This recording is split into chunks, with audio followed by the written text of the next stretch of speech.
No one's got everything, but the street does have everything. I'm gonna take you on a tour of New York City's Diamond District like you've never seen it before. Trax on the street, man. TraxNYC is the best. Everyone has everything. They'll have to just stand out some way, somehow. Past the showcases, past the sidewalk hustle, straight into the engine room of how this world actually works. I mean, I always find a way to make the headlines with the jewelry shit. GIA made it to the mecca of the jewelry industry. Somebody found this in the ground. We're telling a story of how a single block was built by Jewish immigrants who escaped war and persecution. It's not something you see every day. And rebuilt their lives and an entire industry one stone at a time. Oh, Jack Reese. Full generation of the diamond business, 89 years. Belly of the beast continues. Who transformed the survival into a global powerhouse. There's not a door you can't knock on, right, Martin? They got all. That still defines the market today. It's a secret. This is not something we... What is this thing? And now we're showing you where it's going next. The forces reshaping it, the mega players who have controlled the flow of money, power, and diamonds for half a century. This is the Diamond District, unfiltered and finally revealed from the inside.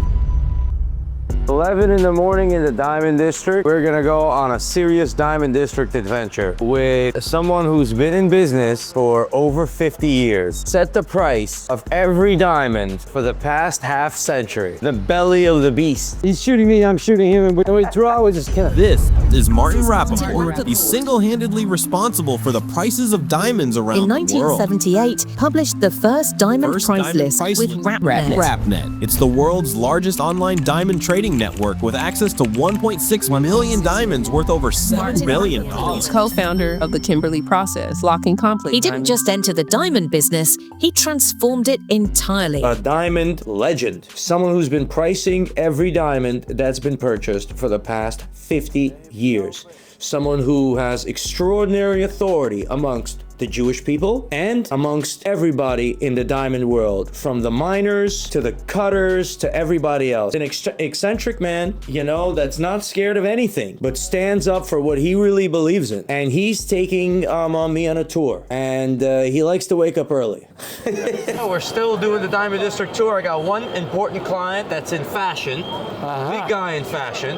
Work with Louis Vuitton and God knows who else. And he's putting diamonds on clothing right now. You'll see. Are you happy with it? I'm very happy with it. All right. Well, where's the jacket that it's going to be on? It's in Italy. Oh, we're actually going to Italy on Friday. It's just bikes, hardware. I have a brand, and We're gonna put these on some jackets. they're going to attach. So there's this screw back. Put one in my boot earlier. So he sourced these pieces himself. We sourced these pieces, and then we iced them out for you. Where did you get these things from? Somewhere in Italy, or? Yes, I get the hardware made in Italy. Now you have to wear short pants so they stick out. I mean, he can put that in a lot of places, but that really lights it up. It just like, you know, It turns into something else. this shit's crazy. And it's cool because like it's modular. I could put it on a jacket, I could put it on a chain, I could put it on shoes. So how are you gonna premiere this? We're doing a showroom during Paris Fashion Week. Right. In the neighborhood called Dubai. Right. It's like kind of like the Soho of Paris. And we're premiering our collection during Paris Fashion Week. This stuff is like obviously not for our ready to wear. Right. For our couture, which is like all made to order. A lot of our pieces are extremely handmade, hand sewn. We have leather that's being like tattooed by like a person. We do everything is very meticulous and handmade. Where are you doing the manufacturing? In Vicenza. It's this little town about 40 minutes north of Venice, Italy. The Vicenza show is the gold show there. Oh, no way. I mean, there's a lot of jewelry makers. Yeah. Gold. A lot of gold jewelry makers out in Vicenza. Very high quality. Our factory deals with, like they were telling us that there's a lot of jewelry in Goa here. But it is a beautiful part of town. And it's only 40 minutes from Venice. That's I was going to say. So from there we went to Venice to eat in a kosher restaurant. Yeah. They have the Venice. The show is a major show. Does it still happen? Yeah, it's still there. You guys still go? I haven't been there in a while. I think the last time is when I went with you, maybe. Yeah, I don't know. I mean, Thailand knocked them off a lot, but now with tariffs, it's a whole new world. Tariffs is going to have a big impact on you too, I'm sure. It already has, to be honest with you. I mean, it sucks because our stuff is already expensive, but like the tariffs make it hard, make the shit more expensive for the American consumer, you know? Like, Hard to absorb. yeah. Well, but a lot of rich people travel, so they travel. Italy to the U.S. now. What Noel? What was it? 15 We shipped a package with like maybe 4 pairs of pants into the U.S. and then they tried to charge us $1,500 for 4 pair of pants. For 4 pair of pants, and it's 15%. Our pants they retail for like $11,000. Our most expensive pair of pants, and production cost is still high. So they're not charging on this $11,000 retail price, but we're still paying hundreds of dollars for the pants to get made. So like we're getting mass, you know, this shit's crazy. Yeah, everybody's eating shit to one degree or another, but luckily on our end we have a factory here, and that really helps. This couldn't be me, but Anybody know? And you got to survive, bro. What can you do? And look, you know, like France, you have VAT. If you try to sell anything from here to Europe, you get hit with VAT to import it into the country. These tariffs are pretty much like the European VATs. And VAT's crazy. It's like 20%. When you go to Europe, but here there's no VAT. I mean, okay, New York is sales tax, but the U.S. doesn't have VAT. Yeah. Trump's saying, we're going to charge you for this import stuff, and I'm going to reduce the income tax. So instead of taking so much of income tax, I'll take less. It's a play. It's what he's thinking.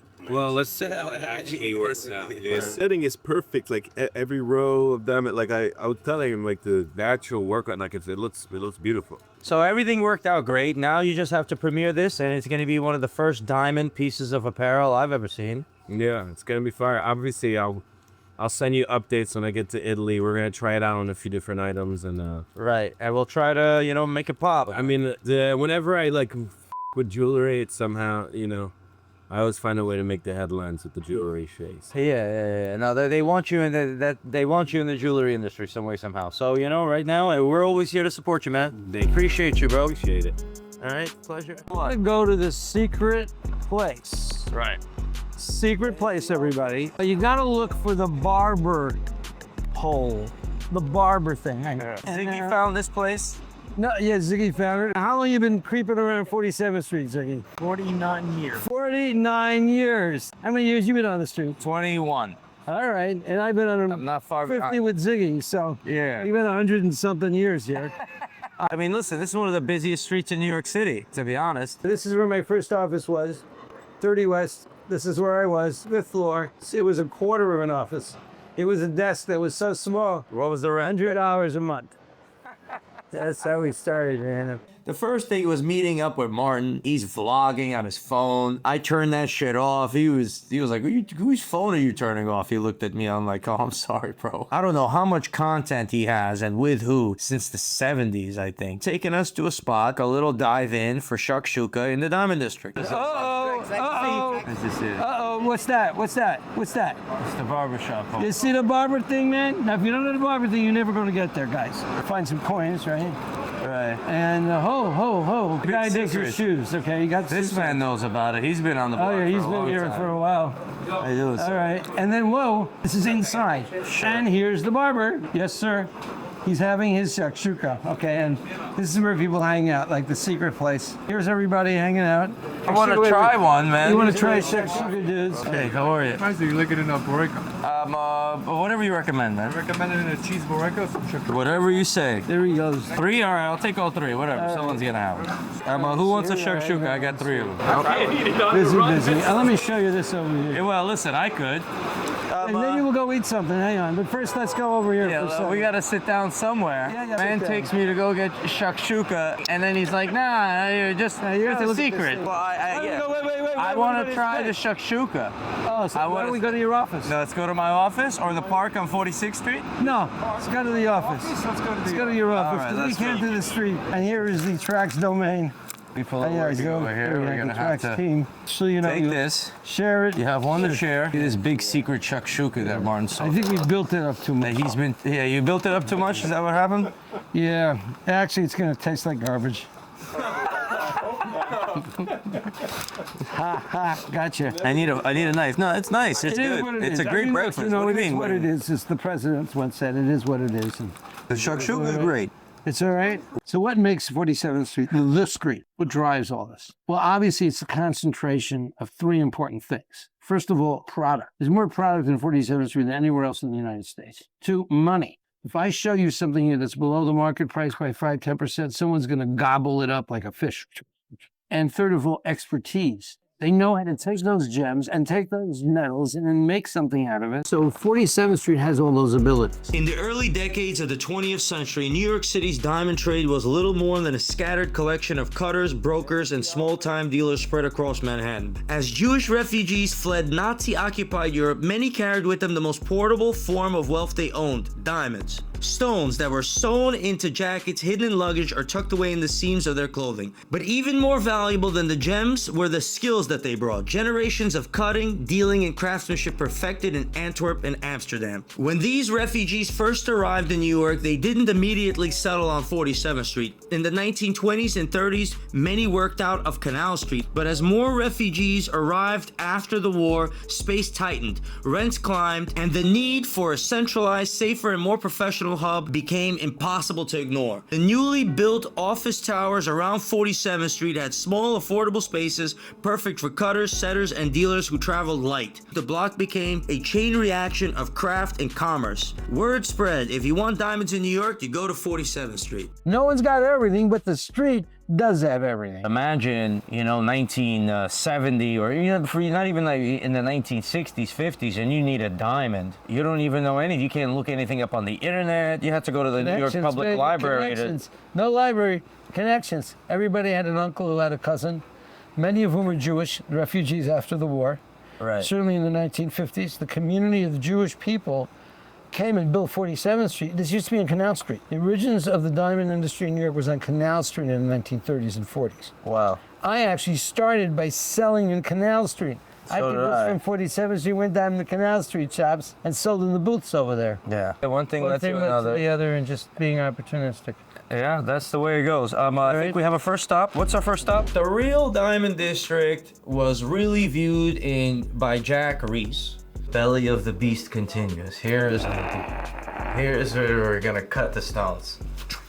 Jack Reese, one of the real founders of the Diamond District. These are people that have been cutting stones for generations, going back to the Jewish people when the temple was destroyed. I don't know, and you have to grab your gems and run for your life. This is why we're working in the gem field, or we're working in this. When you have to pick up your life and move on, and you could take a couple of gems and take them with you. If you have a crazy shop or a crazy business in ancient Babylon where you own the biggest factory, and then all of a sudden Nebuchadnezzar's reign is being threatened or whatever, what you gonna do? You're gonna pick up that factory, or you're gonna pick up all that stuff and get going? No, you're gonna have to start from scratch, unless you got some gems you could carry. And this has really been going on for a couple of thousand years, and the Jewish people running around from one place to another pick up the habit of working with stones. High value, small piece, and keep it moving. And this is a glimpse into that heritage of people that are working hard. They're really, really good people at Jack Reese. A lot of people are gonna be tempted to treat them, by how they look. And you're gonna see that in the comments. Hating on Jews right now with all the shit that's going on in the world is real popular, real easy. Different people have a different goal. I remember after 9/11, it was Muslims. Just because of the way you look, you get treated like shit. If you have your eyes open, you have to see things for what they are and how they are. You are entering a heritage of people that is working hard. Oh, look at this. All about this. It's like ancient Rome, like I'm back in Italy. Yeah. It's nice. Come on in, come on in. Which way? What's going on? We're cutting stones in New York City, the Reese family. From the beginning. From 80, 90 years. Come on in, please. Not a lot of people get to see this. These are the boys that are cutting the stones, and they're here in New York. Yep. Polly. We've got some rough cut diamonds right here. These are diamonds in the rough. They're rough, like out of the ground, baby. They're straight out of the ground. Well, they don't look like this out of the ground, do they? Yeah, exactly like this. No way. Yes, sir. This is rough as it comes out of the ground. As it comes out of the You're putting it, you're crushing, you're switching, you're speckling, you're slapping, you're pulling stuff out. This is as it comes out of the ground. Oh, okay, cool. So, this isn't a really commercial grade because it's off color, but it looks like you could get something nice out of it. Definitely. This stuff is worth money. And this is how many carats here? 6 carat plus. So you lose 70% of the weight. No, 50%. Between 50 and 60% roughly of the weight will get lost in getting this into a finished natural diamond, okay? Beautiful finish. Okay. And you know what's amazing? Why are fancy shapes often less expensive than rounds? And the reason is because rough comes in a variety of shapes. It's not like synthetics all the same.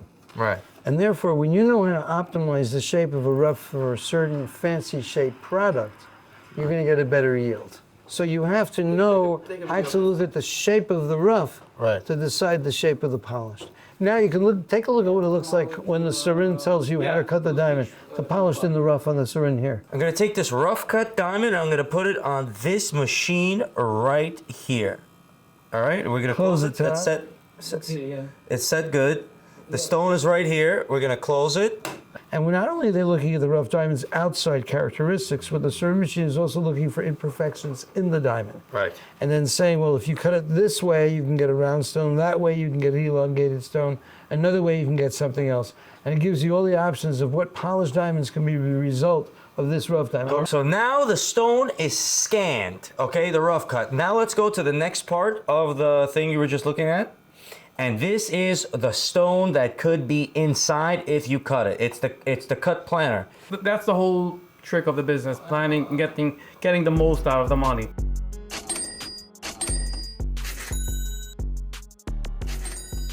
Come up with something, you know? It's going to keep up Ziggy's pockets inside out. Once you plan it, you print it, and then you have somebody who has years and years of experience cut it. So what's the plan for this stone? Does he know already? Oh, it's right here? This is the plan. Right, and you're measuring this little by little. When I cut more and more, I should be able to know where I am. Very precise work, years of experience required. Not something you're gonna get into overnight. It's not a barbershop. This ain't shakshuka, baby. This ain't shakshuka. She has a line. And these stones eventually get, after all this, they get GIA? Everything gets close to the GIA. You get the rough, you put it in the sarin, you figure out what you want to get out of it, you cut it, cleave it, polish it, and then sand it. Yep. What's the most interesting stone you cut? Tell us. Say it out. Say what you cut. I had the 112 carat cushion. And how long did it take to cut? I have one 250 carat pear shape, old, to make it excellent. Pear. Took a long time. Right. A month, a year? No. I think about a month to work. Yeah. Right. This stone is not going to be rectangular. You see, it's a perfect octagon. So what is that going to turn into? Probably 2 round stones, I would say. Yeah. So out of this, we're going to sit here and get 2 brilliant cuts that would be roughly 1 carat each. No. Yes? No? Less? More? Maybe much bigger. How much is it though? 1.5? No. 2? Wait. 2 stones, 2 carats each? No, there'll be different sizes. One will be bigger, one will be smaller. Oh, that's 13 carat rough. Okay, listen, I'm sleeping. I'm sorry. 2-3 carats for sure. I got he made me wake up early. It's all right. You gotta get some big boys out of there. All right. One of the only factories in New York City still cutting diamonds. From rough to polished. From rough to polished. Everything else is being cut in Botswana or in different countries or in India. I guess 98% has been cut. 92%, I guess. 92% is cut in India. Yeah, it's very nice to have this in the Diamond District because it makes it a real place. So you guys are really holding. We're still holding manufacturing. Holding manufacturing, and let's hope that it's going to come back and so it's going to continue what used to be here, like 2,000-3,000 cutters. Enough tariffs and sure. That's it. You know, I've been in the Diamond District 21 years. I didn't even know Jack Reese existed. That's the top. They're getting the big rough stones and they're cutting them. That's where the money's at, okay? They're working with the top. You found a 50 carat diamond, you want to turn it into money, you're gonna have to go to Jack Reese. Where else are we going? So we have 2 dealers. One of them is House of Diamonds. One is RCI. And these are 2 wholesalers. I think people are making more money on 47th Street because of the Memo business than anywhere else. That's the guts of 47th Street. That's where we're going now. Now, a memo, what is a memo? Memo, for the people that are just starting out, a memo is where you could take something and pay for it after you sell it. So you go over there and you say, okay, give me a memo on this ring. $35,000, go and see if you get it to your customer because you got the customer, I got the ring. How can we get together and make this happen? With a memo. In order to get a memo, you have to be a trustworthy person. I invest into making this piece of jewelry. I'll buy the materials, I'll buy the gold, and you invest into the store, and you could come to me and I'll give it to you on memo if you sell it. Bring me the money. If you don't, bring me the piece back. That's the memo. Again, Martin is taking us straight to the top of the world. I was climbing this world. I was climbing to the top from Canal Street. But the top of the world is all connected in a lot of different ways. So he's showing me the top. I'm still learning something over there. They've got the big boy pieces and the big diamonds, you know. They've got the stones, someone's got this. And we're at House of Diamonds where they've got crazy pieces. Hey, but there's the street, one flight, and then there's the upstairs. A lot of the stuff that's going on here is upstairs, above the street level. I'd say that maybe 5% of the action's on the street. Upstairs, so. All right. House of Diamonds. I think we were at their place in Vegas show. Yeah. It could be. Right. Guys, you can now start to try to understand what's going on here. Okay. All right, Big so you know while you're shooting, let me give you a background. Wow, those sapphires are monstrous. All right. So we're an 8th generation family business. Right. 8th generation is a lot. Our ancestors used to provide jewels, colorstone jewels, to the royalty of Jaipur. And then gradually we transitioned into diamonds. And with the diamond boom, we have come to be specialists of diamonds in 3 carat plus. Fancy shapes. Our headquarters are in New York, and everything is based in New York. We're one of the largest memo houses. One of the largest memo houses, right? So where the word memo is popping around, some people don't know what you're talking about. There's different businesses on 47th Street. We've looked at people that are taking and manufacturing diamonds from rough. We've looked at people that are making jewelry. But a good part of the business on 47th Street is servicing the entire United States economy for diamonds. 20,000 jewelers across the United States of America that might need a specific stone for a specific client. Where are they going to find that stone and get it FedEx the next day? Well, here they are. Because of the strength of 47th Street regarding the amount of goods that we have here, we're able to fill any order pretty much in 24 to 48 hours. New York is leading in the entire aspect of demand for diamonds. This is a view you're not going to get anywhere in the world. 47th Street upstairs. It's incredible how much is in this industry and how many people depend on somebody wanting to wear a diamond. That's something that they want to wear. That jewelry goes back historically. Right. Before there was maybe even money. Guys got married, they gave what, cows in Botswana, pearls in Japan, jade in China. The idea of gifting is fundamental to the culture of people. You go to the Arab world, do you know they give between 10 and 50% of their annual income they give as gifts? Right. It's a gifting culture. Right. We believe in gifts. We like gifts. I have a jewelry from the Kalahari Desert made by the nomads. Right. Using ostrich shells. Right. Wow. People have been making jewelry time immemorial. I mean, you got it in the Bible. I mean, it's unbelievable. Where is it in the Bible? Well, first of all, there's the breastplate of the high priest that had diamond in it. Right. And then it says when Isaac meets Rachel, what does he give her? He gives her nose rings and bracelets. Bracelets and rings. So when you open up a grave from 10,000 years ago, and if it was an important person 10,000 years ago, what you're gonna find there is their weapons and their jewelry with them. That's right. Their sword, their bracelet, their this, their that. That's how it was. That's part of being a human being. How much value is in this tray right here? This is worth around $4 million. It's a $4 million tray. And what's the most expensive stone here? This would be this 10 karat DFL Type 2A diamond. It's a very exceptionally cut. Is it round? Is it round? It's oval. Oval. How much? 10 karat. Thank you. That's the full 10. DFL Type 2A investment quality, and it will cost you $1 million diamonds. What I think is the most important part about our industry is the trust. Right. When you think about human emotions, what is the most satisfying human emotion? It's when we can trust each other. Honesty is the most important part. I would rather trust an honest person than a really rich person. A really rich person could be dishonest. I'd rather trust someone who's honest and doesn't have that much money because I know he will pay me. Nowhere else in the world will you see people loaning these huge amounts of diamond solely based on trust. Who else will give you, like a $2 million loan? Like take your time, take a month with it, take 2 months with it, and you just let me know. Like banks would never do that. Hopper open. You want to see these no filter. So if Taylor Swift got one of these, then we would be selling one of these, But just to be up here Holding a gem is quite the experience. This is how the business world works. I want you to be equipped with business knowledge on my channel. Okay, you watch the rest of these videos, you watch the library videos, you're gonna see businesses operate. Because I want you to have an advantage. I want to live in a society where people are productive and beautiful things are happening. Not where people are blind and getting fucked up. Buy the stuff. Yeah, and here we just got this. I'm sending to a customer. Let's see that. No, sorry. Nice. Wow, that's beautiful. It's beautiful. Wow. Colombian too. Hard to get these things. So the Memo business is competitive. We were just at another company that does pretty much the same thing, right? There must be thousands of different qualities and types of diamonds. How do you get the exact diamond you want the next day if you're a jeweler in Oshkosh or somewhere?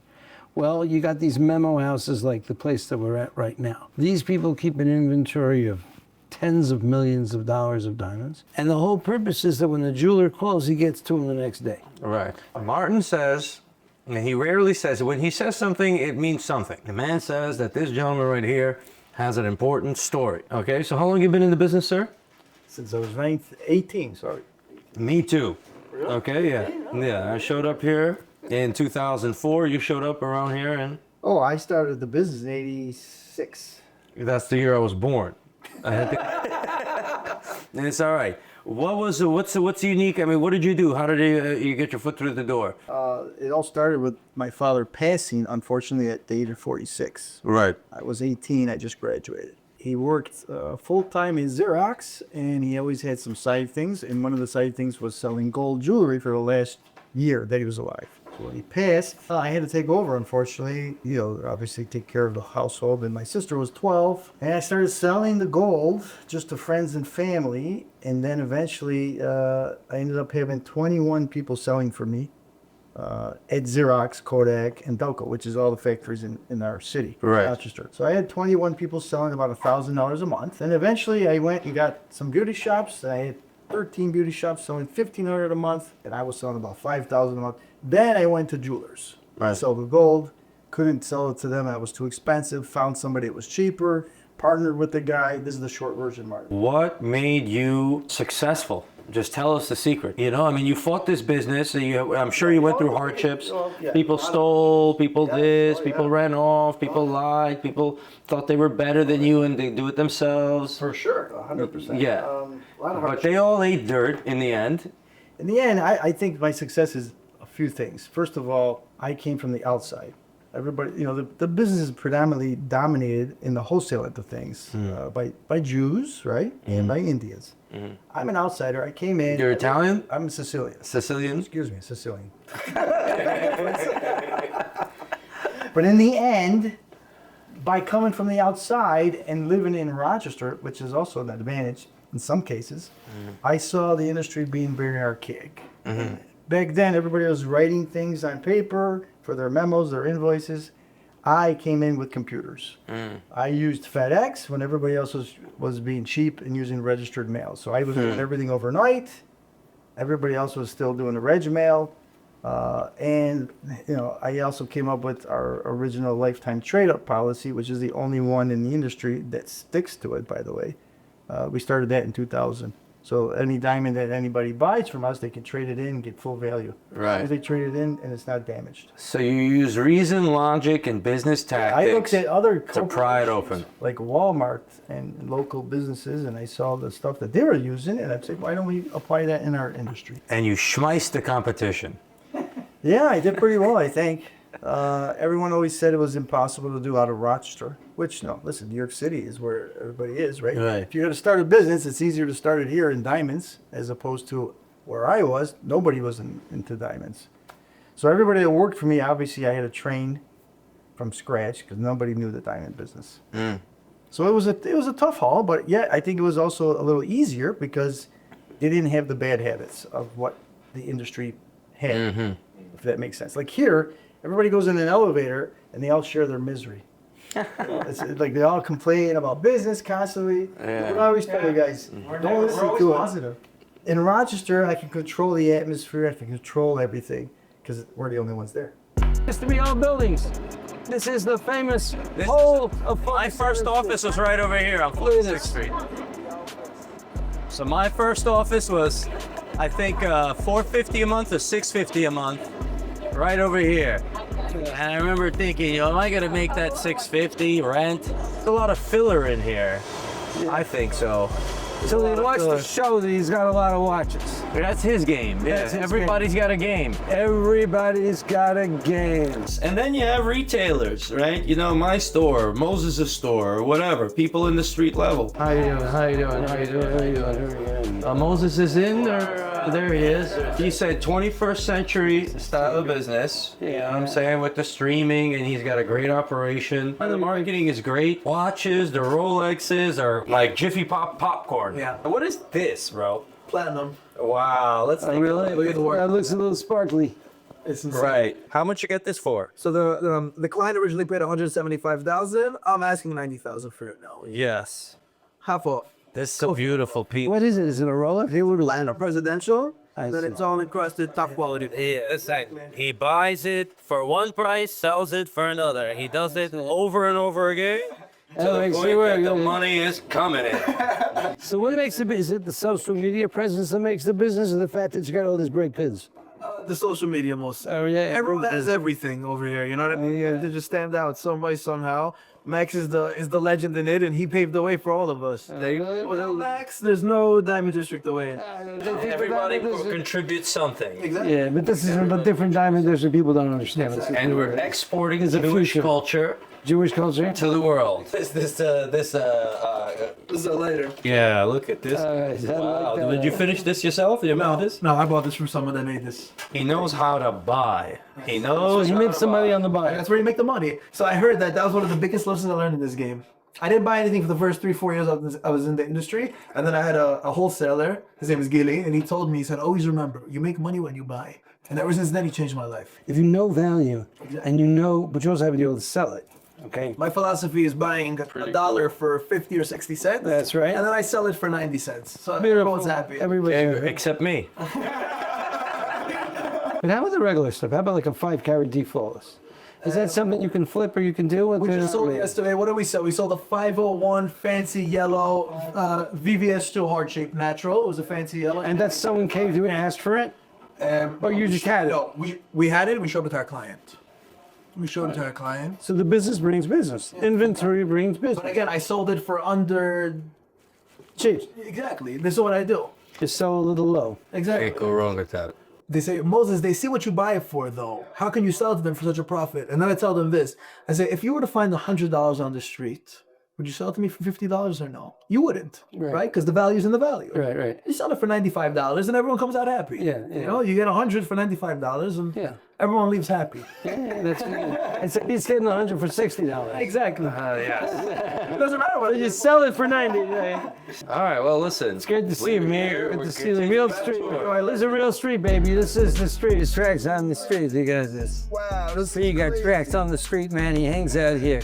And he just has friends for everyone. I mean, all kinds of people. TraxNYC is the best, brother. Thank you, bro. Yes, sir. It's Both of us, both. the Trax in here, man. We're going in here? Let's get inside this building in here, man. GIA. But they're not, you know, I gotta wait and see what this guy is gonna do. We made it to the mecca of the jewelry industry. GIA. We're all gonna schmooze with him. We're just gonna hang out. That's right. We're shooting the breeze. Well, Martin started his pricing business in 1978, and I started GI in 1977. And I said there were 90 people then. Today, there are about 3,300 around the world. And at that time, I did everything. I mean, that's what we did. So Richard Littlecote hired me, who created the diamond grading system in the mid-40s. Mr. Littlecote, he was a Renaissance man, wrote almost all the textbooks and all of the material. And then when I left California, I came and worked for Bob Crowningshield. And Littlecote called him the greatest gemologist in GI's history, which is probably still the case. So I learned a lot. Essentially, I was with the two maestros for decades. So I was in the right place at the right time, just by luck. I started a lab in California, and I think we had 9 people. How old were you at that time? 21.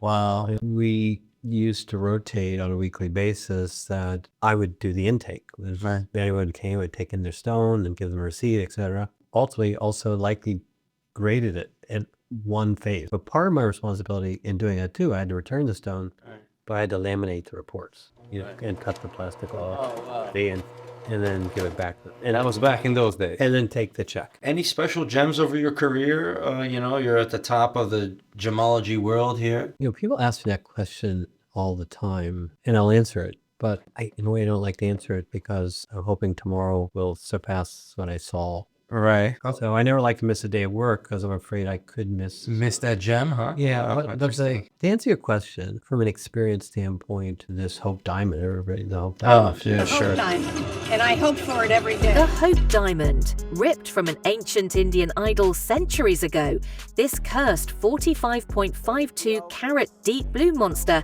has left a trail of beheadings, bankruptcies, and madness across France, England, and beyond. In 1958, jeweler Harry Winston tossed the world's most dangerous gem into a plain envelope and mailed it for $2.44 postage. Today, locked behind bulletproof glass and circled by 16 icy diamonds, it lures over 7 million souls a year, daring them to stare into its hypnotic, cursed heart. It, of course, was donated by Harry Winston to the Smithsonian. Yes, in 1960. So I ended up grading it two or three times.